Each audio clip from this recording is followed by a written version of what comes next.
พามาเขาคั่วเนาะมื้อนี้เนาะลาบไก่เพิ่นว่าลาบ พอ ไก่ น้ำปลาปิดนะ กับทีมงาน น้ำปลาเนาะพี่น้องเอ้ยนี่หน้าตาจะเป็นยังซี่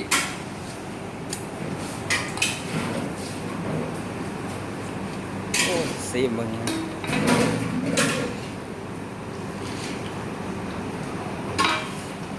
ใส่ดีนะ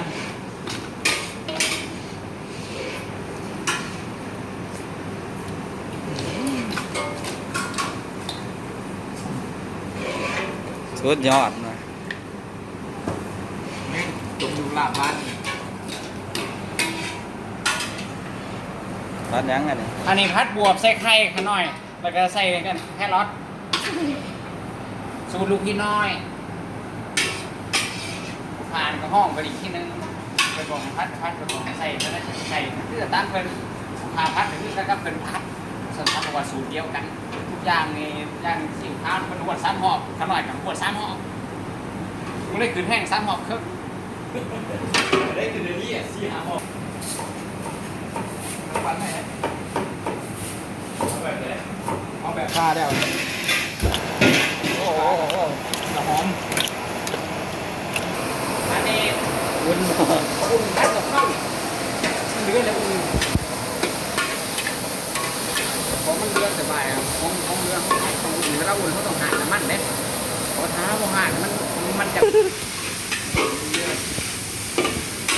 กุ๊กกันนี่ก็กุ๊กจัด ห้องที่ที่นึงคนบอกไม่ผิดตัดก็ได้เริ่มเข้าใจได้หลายอย่างแล้วอย่างไข่เจียวอย่างสิเนี่ยแล้วตอนที่ตกไข่รวดไข่ในนอกชิดลูกพี่น้อยเวลาบอกท่านผู้ชมผมด้วยว่าคนเห็ดลูกชิดของลูกพี่น้อยที่นั่น แดงลงไป เป็นท้องตังโอเนี่ยไปลายเนี่ยลาบยังในเบาลาบไก่ใส่น้ำหมูตัวนี้ลาบไก่ใส่น้ำหมูจะเคยเห็ดติดกี่เนาะบอกอ่านเลยคนเดินน้ำไก่หนาเขา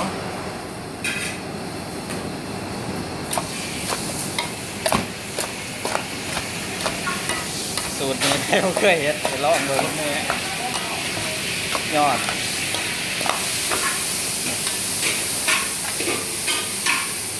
ชิมเบิ่งดูบัดนี้ทำยังไงยกโป้เลยติเลย ยอดใบอ่อน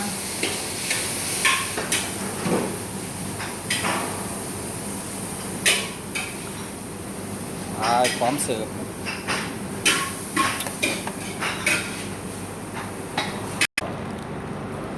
จัดเนาะมันยังอันนี้นะนมงัวบริเฮ็ดนมมื้อนี้ซื้อเอา จะว่ากระจายแบบนี้จะมาสอง นมตีได้ไหม เพื่อ ลาบเป็ดอันนี้ต้มแซ่บสิมีผักกับแกล้ม มีมะฮุบยังไหมยี่ ข้า ได้ วเหนียวฮ้อน ขึ้นแล้วมันจวดเอาเข้าไป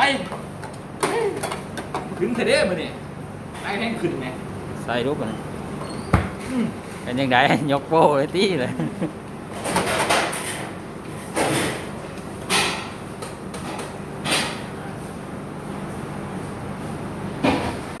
เอามาพี่น้องมา สบายดีท่านผู้ชมเนาะมื้อนี้สิมาแนะนำมีการปฏิกันนิดน้อยวันพักวันผ่อนก็ที่จริงกับบริภาคก็แต่เฮ็ดงานแต่ละวันกับ่ยุ่งคือวันปกติก็ผ่อนคลายจังน้อยนึงก็คือน้องเป็นมาหาเนาะเจ้าของ YouTube เป็นมาหาอันนี้คือเจ้าของช่อง YouTube แล้วพี่น้องเด้อบ่แม่นผู้ค้านั่นคือแขกรับเชิญเป็นแขกที่ต้อนรับเพิ่นนี่ก็สิมีพากันกินนมยาต้มแซ่บนี่ก็แกงหน่อไม้อยู่ไสตักมาไหมแกงหน่อไม้ใส่ผักแห้งแล้วก็ลาดเป็ดพี่น้องชิมนำกันพี่น้องส่วนพี่น้องเพิ่นนี่แหละก็ได้ไปบ้านเฮากินต้องกินแบบนี้ตักมาชิมก็ เปิดเด็ดเนาะเนาะ โบราณ ซื้อมาเลย ซื้อมาเลยเหมือนนี้คือเวลาเขาหน่อยไว้สั้นๆพี่น้องเขาต้องซื้อแบบสำเร็จรูปแล้วมากินถ้าซื้อมาให้เองก็บ่ทันเวลามันหน่อยนะคนทำงาน มีแป้งมาใหม่ใส่มังคุดอ่อนใส่หมกจิ้มล้อใส่กระเทียมเห็ดบดเห็ดบดอ่อนอย่างนี้เนาะเห็ดบดอันนี้ภาษาไทยห้องเห็ดคอนภาษาไทยเป็นภาษาไทยกลางห้องเห็ดกระด้างโดยบ้านคอยเป็นห้องเห็ดกระแดงมีนุ่มยางเอาไปห้องน้ำตาลปิดนุ่มยางจับเกี่ยวผมบอกไม่ได้เกิดมา ผมไปขายเหรอผมเปลี่ยนกันออกไปขายเด้อ เรื่องครับ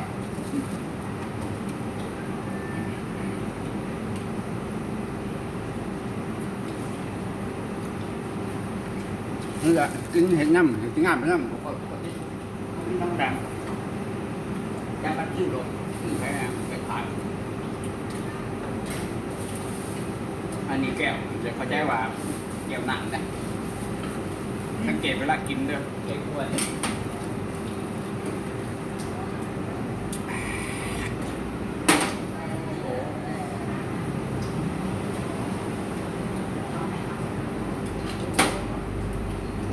บวกด้วย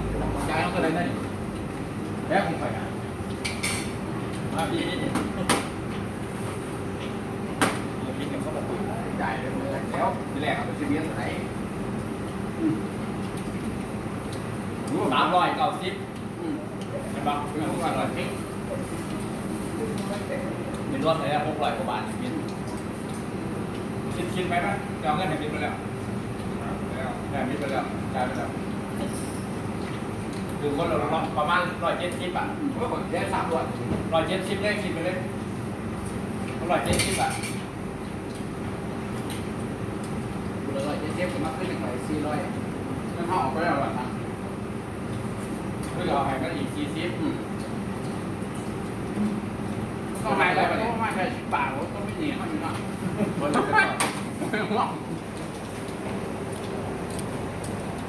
อันนี้ลาบเป็ดเนี่ยอันนี้เนี่ยเห็นบ่ลาบเป็ดทางบ่เห็นมึงมีเตียบไตใส่พุ่งขึ้นบ้านน้องเฮามันเป็นลาบเป็ดหมุนลาบเป็ดบด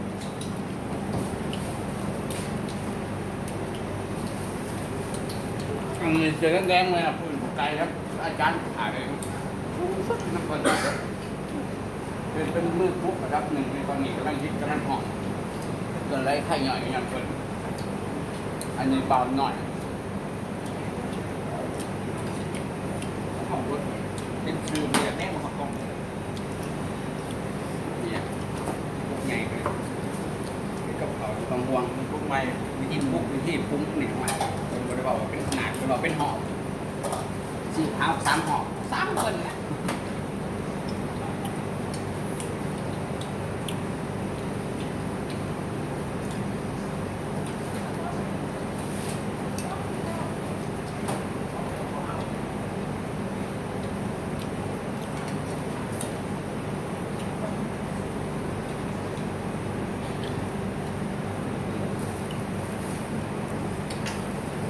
ที่ขวานเลยเปลี่ยนคิ้วกันหน่อย ตัวเนี่ย แม่เห็ดมันไม่ ตัว มี เนี่ย อะไรเลย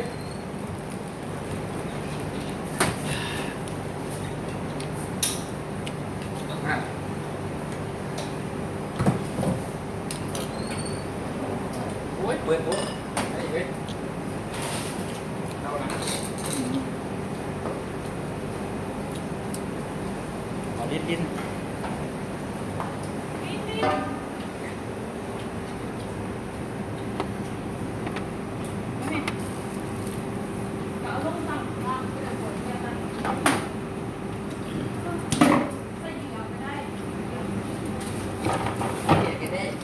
ลองไหม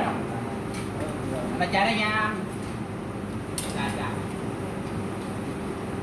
อะไรยังขับได้ยังเจาะบอกกินที่เราต้มแซ่บเลยกันน้องยางกินบ้านนอกแกงมาใหม่ใส่มันขยี้ มาเลยมาเลย อะไรจ้าได้ยังนะกินข้าวเด้อยืนทานนี่นะทาน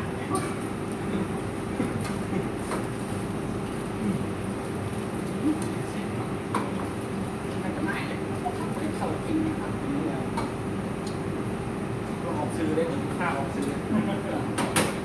เราไปจะไม่คุณเจ้าดีเลย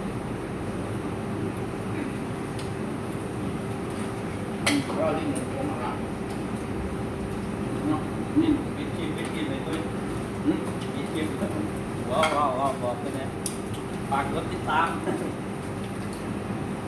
ขอฟังเลยพี่น้องเลยบ่าวนิดผ้ามวลผ้าเพื่อนผ้าแซ่บ กินหมดยาง ค่อยติดตาม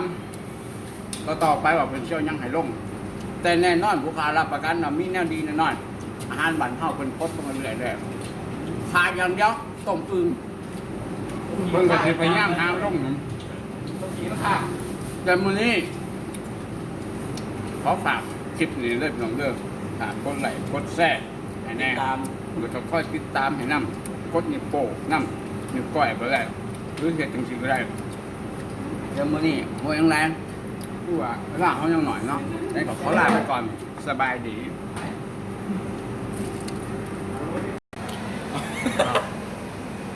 บ่ได้